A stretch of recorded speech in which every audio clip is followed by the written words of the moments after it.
የሐኪም አበበች ትንቢት ሲፈተሽ የዝምታ ዋጋ የጥበብ ምንጭ ስትናቅ የገዛ ልጆቿ የጣሏት እናት የጥንታዊቷ ምድር ጩኸት ትንቢትና የዓለም እውርነት ታሪክ የራሱን ፍርድ የሚያሰፍረው በጭፍን አይን የሚመለከቱትን ዓለምን በመቃወም ነው። ኢትዮጵያውያንን ጨምሮ የራሳቸውን ሰዎች ሳይቀር ውሸት፣ ተረት፣ ስህተት እያሉ በጥርጣሬ የሚመለከቷት ምድራችን አሁን ግን የዓለምን ስርዓት የሚያናጋ አስደንጋጭ እውነት ማዕከል ሆና ብቅ ብላለች። የመረጃም የኃይሊ ጉቢ እሳተ ገሞራ ፍንዳታ የሐኪም አበበች ትንቢት ማረጋገጫ ብቻም ሳይሆን ኢትዮጵያውያን ሊቆችና ጠበብቶች ስለሚሰጣቸው ዋጋ የዓለምንና የኢትዮጵያውያንን ራሳቸውን የመናቅ አባዜ በጥልቀት እንዲሁም በቁጭት የምንመረምርበት ዝግጅታችን ነው። ኢትዮጵያ ለዓለም ስልጣኔን ያበረከተች የሰው ዘር መገኛ የጥንት ጥበብና የዘመናዊ ዕውቀት ምንጭ ብትሆንም በዘመናችን ግን የገዛ ልጆቿ ከኢትዮጵያ የሚመጣ ነገር ሁሉ ኮሳሳ ነው በሚል አስተሳሰብ ሰንሰለት ታስረዋል። የጥበብ ውርደት ሊቃውንት፣ ጠበብትና ሳይንቲስቶች የኢትዮጵያ እውነተኛ አክሱም በሀገር ውስጥም ሆነ በውጭ ሲሰሩ ነጮች ሲሆኑ ልክ የሚል መለኪያ ተሰጥቷቸዋል። የአመለካከት ባለም አቀፍ ደረጃ ኢትዮጵያ ያበረከተችውን ታላቅ አስተዋጽኦ እንደ ኢንጂነር ቅጣው እጅጉ ያሉ ታላላቅ የናሳ የጠፈር ሳይንቲስቶች የፈጠሯቸውን ጂፒኤስ እና የኤሮስፔስ ዘዴዎችን ጨምሮ ለመርሳትና ለማጣጣል ትውልዱ ምክንያት ሆኗል። የሐኪም አበበች ትንቢት የሐኪም አበበች ስለሚመጣው ዓለም አቀፍ ቀውስ ሲናገሩ የተሰጣቸው ምላሽ ተረትና የሃይማኖት ስሜት ነበርም። ዓለም እውነትን ከማስተዋል ይልቅ በጥርጣሬ መጋረጃ ተከልላለች። ይህ የዝምታ ግድግዳ መፈራረስ አለበት። ዓለም በቁሳዊ ኃይል፣ በጦር መሳሪያና በቴክኖሎጂ ትዕቢት ውስጥ ሆና ሳለች ኢትዮጵያ ውስጥ የሚካሄደው የደም መፋሰስና እልቂትን ዝም ብሎ እያየን ነበርም። የዝምታ እና የዓለም ግዴለሽነት የራሱን ፍርድ አምጥቷል። ታናሽ የተባለችው ኢትዮጵያችን ችግር ሲዘነጋ የእግዚአብሔር ወይም የተፈጥሮ ሚዛን መዛባቱ ዓለም አቀፋዊ ቅጣትን አስከትሏል። እሳተ ገሞራው የሰጠው ምስክርነት የሰሞኑ የኃይሊ ጉቢ እሳተ ገሞራ ፍንዳታ የሐኪም አበበችን ትንቢት በአካል የፈጸመ የማይካድ ማስረጃ ነው። የክስተት ከትንቢቱ ጋር ያለው ጥልቅ ትስስር የሚከተሉትንም እውነታዎች ያጋልጣል። ትንቢታዊው ክስተት ሐኪም አበበች በኃይሊ ጉቢ የተረጋገጠ እውነት ምድር ራሷ ትጮሃለች ብለው ተናግረው ነበረ። የኃይሊ ጉቢ ፍንዳታና የአፍሪካ ቀንድ መሰንጠቅንም ተናግረዋል።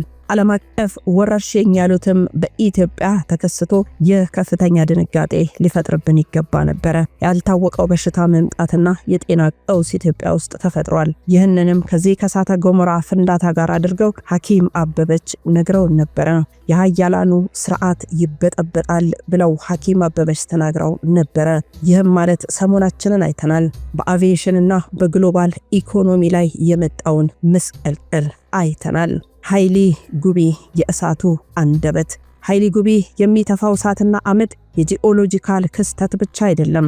ለዓለም አያችሁ ለምን አታምኑም የሚል ጥያቄ የሚወረውር የእሳት አንደበት ነው። የፍንዳታ ታናሽ የተባለችውን ኢትዮጵያ የጥንት ጥበብ ምድር በመሆኗ የዓለምን የፍርድ መነሻ ሆኗ መገኘቷን ያሳያል። ትንቢቱ ተረት ሲሉ የናቁ ሁሉ ዛሬ የትንቢቱ ፍሬ ሰለባ ሆነው ቆመዋል።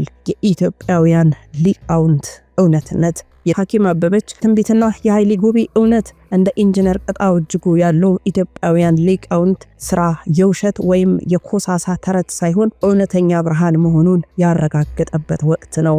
ኢንጂነር ቅጣው እጅጉ በናሳ በሰራቸው የላቀ የጠፈር ምርምርና የፈጠራ ስራዎች የዓለም ቴክኖሎጂ ምሰሶ ያጠነከሩ ሰው ነበሩ። እሳቸው የጥንቷ ኢትዮጵያ የተሸከመችውን የፈጠራ መንፈስ በዘመናዊ መንገድ የተረጎሙ ታላቅ ሊቅ ናቸው።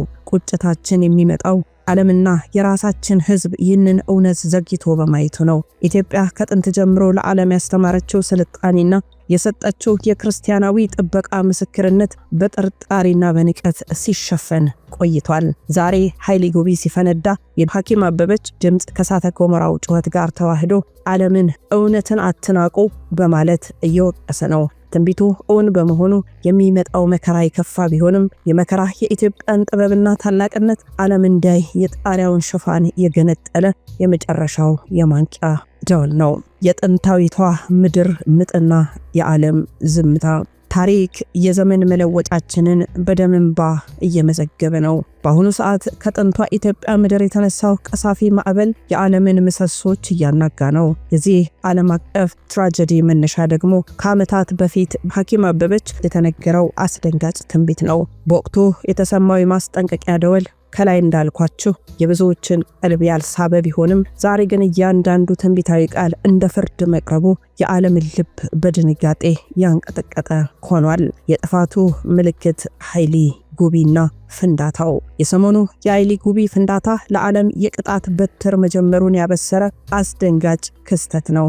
የፍንዳታ በአካባቢው ላይ ከተፈጠረው ውድመት ባለፈ በዓለም ዙሪያ በሚገኙ የኃይል ምንጮችና የአየር ንብረት ላይ የፈጠረውን መዘበራረቅ የሀያላኑን መንግስታት ጨምሮ በርካታ የዓለም ሀገራትን አነጋግሯል። ሐኪም አበበች ከዓመታት በፊት የተናገሩት ትንቢት አሁን ካለው አውዳሚ የእሳተ ገሞራ ፍንዳታና ዓለም አቀፍ ወረርሽኝ ጋር ቀጥተኛ ትስስር አለው። ትንቢቱ እነዚህ ክስተቶችን ምድር ራሷ ስትቃትት የምታሳያቸውን የመከራ ምልክቶች እንደሆኑ ያመለክታል። የአፍሪካ መሬት ለሁለት መከፈል ደግሞ የዚህ ምጥ አካል ሲሆን የጂኦፖለቲካዊ መልክዓ ምድር ለውጥ መምጣቱን የሚያሳይ ነው። የትንቢቱ ፍሬን ነገር ስናይ ሀያላኑ በቁስና በቴክኖሎጂ አጥብቀው የያዙትን የምድር ስልጣን በተፈጥሮ ኃይል ፊት መናና ሽባ እንደሆነ ያሳይ ነው። የዓለም አቀፍ መስቀልቀልና የሀያላኑ ውድቀት የቴክኖሎጂው አዙሪት። ሀያላኑ መንግስታት ከፀሐይ በታች ሁሉም በእጃቸው አድርገናል በሚል ትምክህት የዓለም ስርዓትን ለመቆጣጠር ቢሞክሩም ስርዓቱ ግን በድንገት ተበጣጠሰ። የአቪዬሽን ቀውሱ ጀመረም። ከአቪዬሽን ጀምሮ በርካታ ቁልፍ ዘርፎች ላይ የተከሰተው ቴክኒካዊ መስቀልቀል መቆም ዓለም አቀፍ ንግድና ግንኙነት በከፍተኛ ሁኔታ አሽመድምዷል። የወረርሽኙ መዘዝም አዲስ ወይ የቆየ ወረርሽኝ በድጋሚ ማገርሸት የዓለምን ኢኮኖሚ ከማናጋቱም በላይ በጤናና በፖለቲካዊ መረጋጋት ላይ የማይሽር ጠባሳን ጥሏል። ትኩረት ያጣችው ታናሿ ሀገር።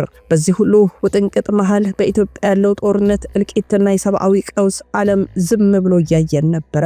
ኢትዮጵያ እንዳልተፈጠረች አድርጎ የመርሳት ዓለም አቀፍ ዝንባሌ ቢኖርም የፍርዱ በትር ግን ከዝችው ከታናሽ ሀገር ተነስቷል። ዓለም እስያን፣ ደቡብ ኮሪያን፣ ቻይናን፣ ጃፓንና ህንድን፣ አረቡን ዓለም እና አሜሪካን ጨምሮ በአፍሪካ ቀንድ ውስጥ በተከሰተው ቀሳፊ ማዕበልና ፍንዳታ ምክንያት ትኩረቱን በድንገት ወደ ኢትዮጵያ ምድር አዙሯል። የዓለም አቀፍ የቅጣቱ በትር ደግሞ አሁን ላይ የብዙዎችን ህይወት ቀይሯል። የጥንቷ ምድር ጩኸት፣ ዓለም አቀፍ የእርስ በርስ ጦርነት፣ የሀያላኑን ትምክህት ውድቀት የዚህ ዘመን ትራጀዲ ዋና ገጽታዎች ናቸው። ለሀያላኑ የተሰጠው ትምህርትን ስናይ ደግሞ ቴክኖሎጂና ወታደራዊ ኃይል ከተፈጥሮና ከመለኮታዊ ፍርድ በላይ መሆን እንደማይችሉ የዓለም ታላላቅ ኃይሎች መገንዘብ ጀምረዋል። የኢትዮጵያ ሚና ደግሞ ታሪካዊቷ ኢትዮጵያ ቀድሞ ችላ የተባለች ብትሆንም አሁን ግን የዓለም የችግር መፍቻ ወይም ደግሞ የጥፋት መነሻ ቁልፍ ምድር ሆና መታየት ጀምራለች። የዓለም አዲስ ንጋት ወይስ የመጨረሻው ጨለማም? የኃይሊ ጉቢ ፍንዳታ የሐኪም አበበች ትንቢት እውን መሆኑን ያረጋገጠ የማይካድ ማስረጃ ነው። ምንም እንኳን የሚመራቸው ቢኖሩም መዋጥ እንዳለባቸው መናገር እንፈልጋለን። ኢትዮጵያ ውስጥ ያለው ውስጣዊ ችግርና ዓለም አቀፉ የተፈጥሮ ቀውስ በአንድ ላይ ተደምረው የሰው ልጅ የንቃተ ህሊና ፈተና ሆነዋል። ዓለም ከዚህ ጥልቅ ሚስጥርና አስደንጋጭ የቅጣት በትር ምን ትማራለች? ከጥንቷ ምድር በተነሳው ማዕበል ተመታችና ጠፋች ወይስ በጸጸት ተጸጽታ አዲስ ምዕራፍ ትከፍታለች? መልሱ የዓለም ህዝቦች በጋራ በሚያሳዩት ምላሽ ላይ የሚወሰን ይሆናል። ኢትዮጵያውያን ኑ እንወቃቀስ። የእምባ ምድር ቁጭት ከስልጣኔ ቁንጮ ወደ ሲኦል አፋፍ እንዴት መጣን? የክብርና የውድቀት ማማ። ታላቋ ኢትዮጵያ የሰው ዘር መገኛ፣ የጥንት ስልጣኔ ዘውድ፣ የሃይማኖትና የመቻቻል ምኩራብ። ስሟ በአክብሮት በግርማ ሞገስ በዓለም መድረክ ላይ ይሰበክ ነበረ። ይህች የክብሯ ማዕረግ የማትገፈፍ ምድር ዛሬ ወዴት እያመራች ነው? ወንድም በወንድሙ ላይ በመነሳቱ የልጆቿ እጅ በደም ስለረከሰ ከአፍሪካ ቀንድ አናት ላይ ተገፍታ ወደ እግር ወርዳለች። የውድቀት የእርስ በርስ መጫረስ ኢትዮጵያውያንን ጭራሽ ወደ ሲኦል አፋፍ እየወሰዳቸው ያለ እጅግ አስፈሪ ክስተት ነው። ነገር ግን ከዚህ የጨለማ ምዕራፍ ብርሃን የሚቀዳበት ልብንም በቁጭትና በእንባ የሚመክር ነው። ይህ የንወቃቀስ ለናንተ የምንሰጠው መልእክት የኛ ኃጢያትና የአገሪቱ ምጥ ምን ይመስላል? እውነቱን እናውራ። ኢትዮጵያ የመጣችበት መንገድ እጅግ የከበረ ቢሆንም የዛሬው እውነት ግን መራራ ነው። ወንድማማቾች እርስ በርስ መጫረስ ወደ ሲኦል ተያይዞ ለመውረድ። ይህ ትልቁ የአገርና የስልጣኔያችን ውድቀት ነው። ታሪክ የማይረሳው ውርደታችን።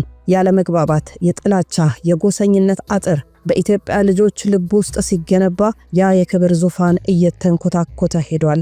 የስልጣኔ ዘውድ ተጥሎ የሃይማኖት አጥር ፈርሶ የአገር ፍቅር በጠባብነት ተተክቷል። ይህ የውስጥ እሳት ኢትዮጵያን ካለም ቁንጮነት ወደ እግር እንድትወረወር ያደረጋት ዋናው ምክንያታችን እኛው ነን። ዓለም አቀፉ ፍርድና የኛ ዝምታ።